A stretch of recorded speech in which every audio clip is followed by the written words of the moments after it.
Aéroport international de Bafout, mobilisation particulière. Sur le tarmac se pose un hélicoptère de l'armée camerounaise avec à son bord un passager pas comme les autres. Quelques secondes, l'on peut apercevoir Elisabeth Regina Mundi. Très en forme, souriante et bien protégée dans ce jean bleu et blouson noir. Juste un petit bobo au niveau de la cheville.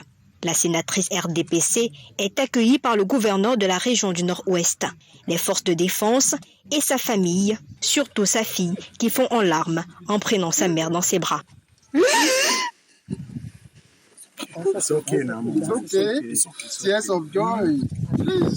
Cela faisait un mois que la sénatrice était entre les mains de ses ravisseurs. Ce vent de liberté est salué par des louanges à Dieu. Oh, glory, hallelujah. Localisé à Batibo, lieu de sa captivité, les forces de défense et de sécurité ont immédiatement mis sur pied une opération d'approche d'un refuge terroriste et aujourd'hui, le résultat est palpable. Les dernières informations que nous avons glanées nous ont permis de savoir qu'elles se trouvaient à peu près dans la localité de Batibo. Globalement, on n'avait pas de précisions. Alors une manœuvre globale a été engagée qui nous a permis de boucler deux secteurs à la fois. La libération d'otages, c'est une manœuvre souvent très très compliquée. Notez avec emphase ici la collaboration de la population qui a permis de mener cette mission à bien.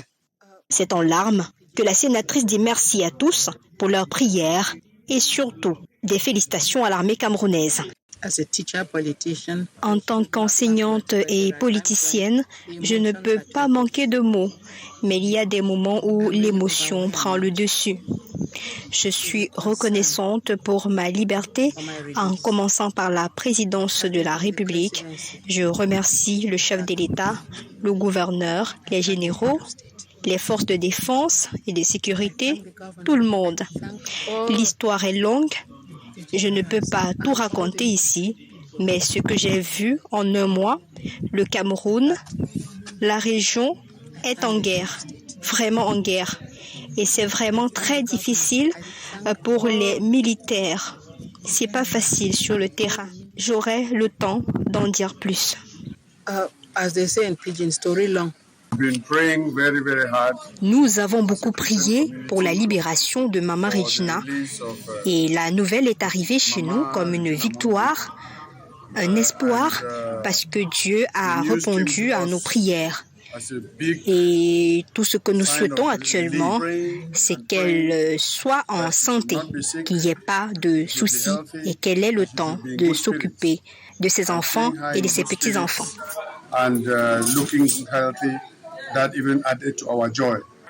Occasion également pour le gouverneur de la région du Nord-Ouest, Adolphe Lélé l'Afrique, de féliciter cette bravoure de l'armée camerounaise qui a ramené en vie Elisabeth Regina Mundi et d'autres otages. Il m'a par conséquent chargé de souhaiter bon retour à sa famille, à la région, Madame la sénatrice, mais également d'adresser aux forces de défense et de sécurité ces vives félicitations. Après Bafout, le cortège se rend à son domicile. Elisabeth retrouve son espace privé où elle reçoit la bénédiction de l'archevêque de Bamenda dans une tenue plutôt relaxe. Et elle peut alors, dans des échanges conviviaux, leur raconter son séjour en captivité. Kidnappée à Bamenda le 30 avril dernier, Elisabeth Regina Mundi n'oubliera pas de sitôt ce séjour entre les mains de ses ravisseurs.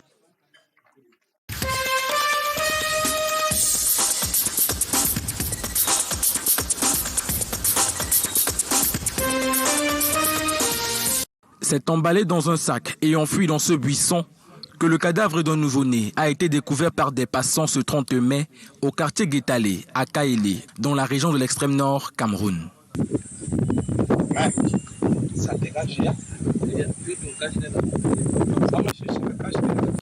Une fois interpellée, la maman, âgée d'environ 20 ans, auteur de ce forfait, va tenter de négocier sa libération chez le chef du village, moyennant la somme de 400 000 francs CFA.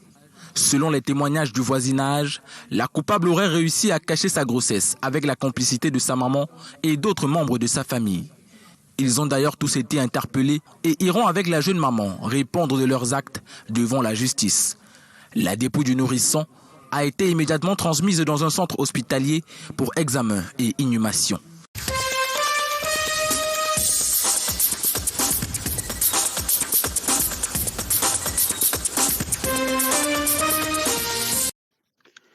La cathédrale Saint-Sébastien de Gordon, dans le diocèse de Bafia, était pleine à craquer de monde ce jour, à l'occasion de la commémoration de la mort de son ancien évêque, Monseigneur Jean-Marie Benoît Mbala. Il y a 5 ans, le prélat avait été annoncé pour mort dans les circonstances troubles, plongeant les chrétiens catholiques du monde dans une immense consternation. Le diocèse de Bafia a pris résolument une décision forte.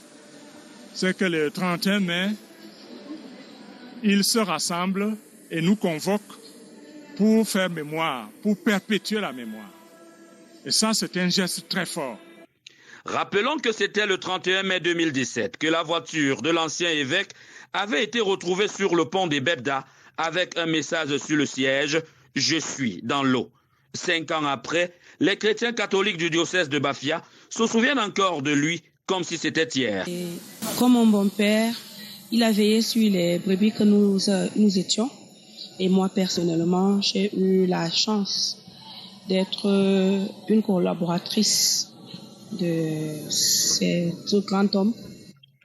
Monseigneur Benoît Mbala est mort, mais restent toujours attendus les résultats de la procédure qui avait été initiée. De Monseigneur Jean-Marie Benoît Mbala, décès survenu dans les circonstances encore non élucidées. Et nous comptons sur la providence pour que les vérités que tout le monde veut savoir puissent apparaître un jour. Cette célébration qui a connu la présence de nombreux religieux et religieuses aux côtés des autorités administratives du département du Mbamé-Inoubou s'est soldée par la bénédiction de sa tombe.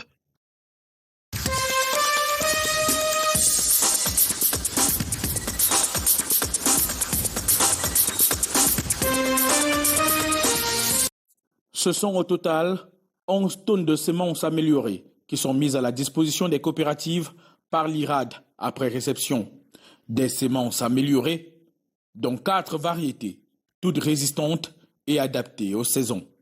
Les semences que nous venons de réceptionner sont 4 variétés de semences de riz qui sont adaptées, n'est-ce pas, à l'écologie dans les zones dans les bassins de production et qui ont un rendement appréciable. Vous le savez, le PADFAD vise le développement des chaînes de valeur, des filières riz et oignons.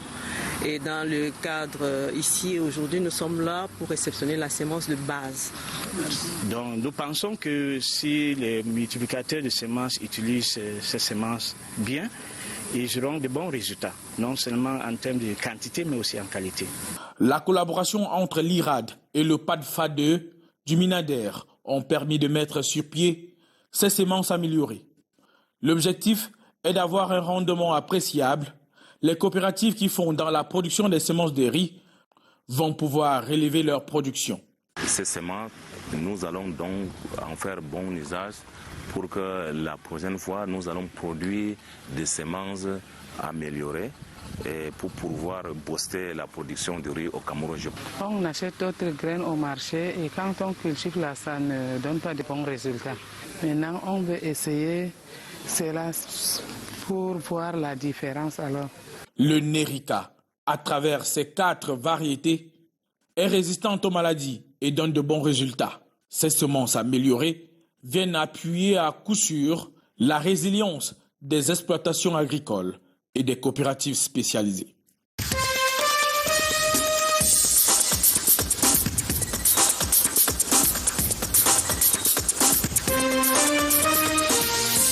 Place des fêtes de la ville d'Ombam, le 13e bataillon d'infanterie motorisée reçoit de manière officielle son nouveau chef. Désormais pour votre chef, commandant du 13e bataillon d'infanterie motorisée,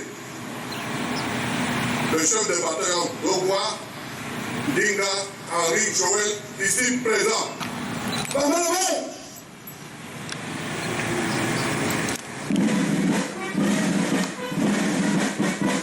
Installé Le commandant d'Ogwa Dinga, Henri Joël, s'est vu confier la mission de conservation de la cohésion entre son unité et les populations du département frontalier de la vallée du Ntem.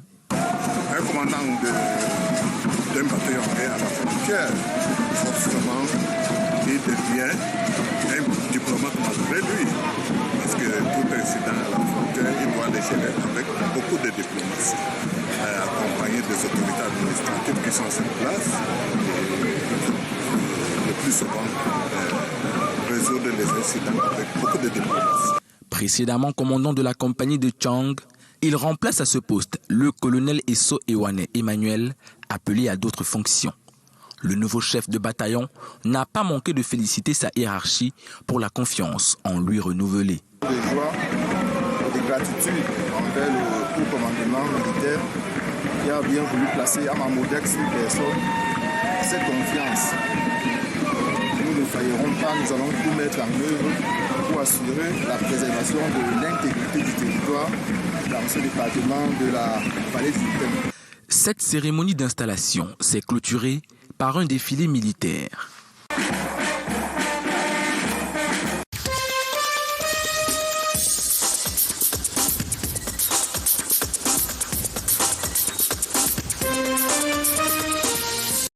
Une prière pour la paix à Yokadouma, objectif du sous-préfet de cette localité qui vient d'organiser une messe écuménique.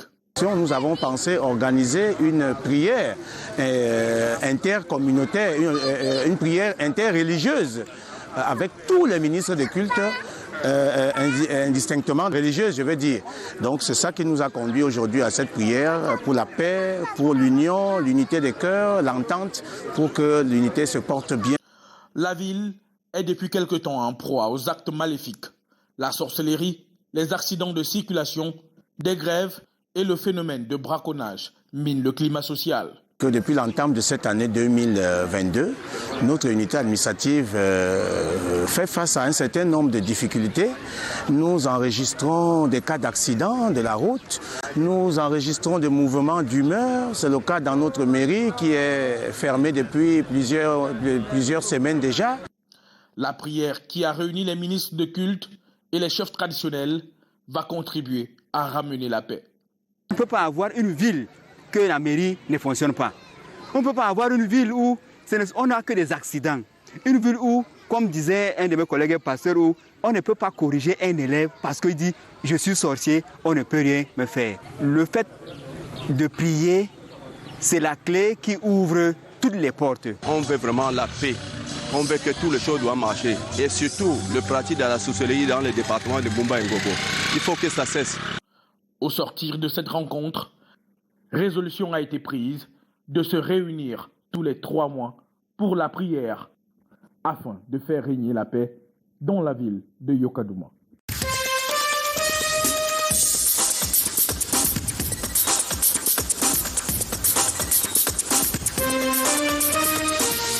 Le riz, aliment très prisé dans les ménages pendant les cérémonies de fête et autres moments de réjouissance, devient de plus en plus rare. C'est fort de cela que des jeunes ont décidé de se mettre à la culture du riz pluvial. Ainsi donc, avec 100 000 francs CFA, on peut investir dans cette culture qui, au bout de 4 mois, permettra d'avoir en moyenne une tonne de riz. Si on avait des moyens, on pouvait mettre 5-10 hectares. Si on a, par exemple, un motoculteur qui pourra nous aider à labourer des hectares, on fera mieux. Mais la plus grosse difficulté, vraiment, c'est au niveau du labour. Si cette culture nourrit son homme, il faut bien mettre en exergue quelques techniques pour y parvenir. Nous partageons déjà. Puisque nous partageons, il y en a qui vendent, comme je l'ai souligné auparavant, il y en a qui vendent leurs semences, qui vendent même leur riz déjà décortiqué, où on fait souvent le kilo à 500 francs. Un appel est donc lancé à l'endroit des pouvoirs publics, de l'élite et des forces vives à soutenir la culture du riz qui pourrait être, en fonction de la qualité naturelle et la proximité aux pays frontaliers, le Gabon, le Congo et la Guinée équatoriale, une véritable source de richesse.